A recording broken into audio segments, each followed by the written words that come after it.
väga ambitsioonika eesmärgi seadnud, et me oleme lubanud ja pingutame selle nimel, et aastaks 2025 toidu kadu vähendab poole võrra.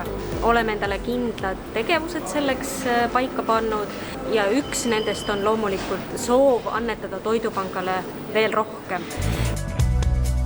Me võtame vastu põhimõtteliselt toit, mis firmad ei saa enam müüa. Ja siin on väga palju põhjused, miks firma ei saa seda müüa. Tihti on lihtsalt liiga palju tellitud.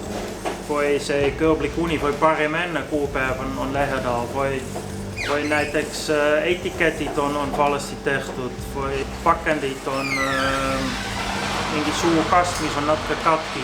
Eelmine aasta me päästsime niimoodi 2 miljonit kilo, see kasvab iga aasta. Visates toitu ära läheb tegelikult raisku ka hulga ressursse.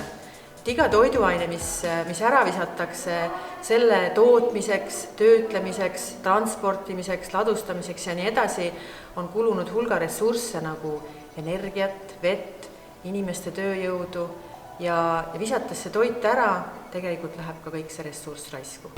Et meie senine tegevus näitab, et Toidupangal annetamine on aasta-aastat järjest paranenud, et võib-olla heaks näiteks on siin selline asjaolu, et aastal 2020 kasvas Toidupangal annetamine 40%, mis on väga suur number ja täna olemegi Toidupangale üks suurimaid päästetud toiduannetajaid. Päästetud toidu all ma mõtlen seda toitu, mis paratamatult jääkaubanduses õhtuti üle jääb. Kõige rohkem kanname maha värsket toitu, mille säilivusaja lõppedes paraku seda rohkem müüa ei tohi. Nii et see on olnud oluline samm, et me oleme hakanud seda üha rohkem Toidupangale annetama. Täna firmad annavad meile liha ja palju muud kõõblik uni toodud. Ja me võime, kui see kuupäev on 29. aprill, täna on 29. aprill, siis me võime seda jagada kuni kell 12 õhtul. Homme ei ole enam lubatud vastu võtta või jagada.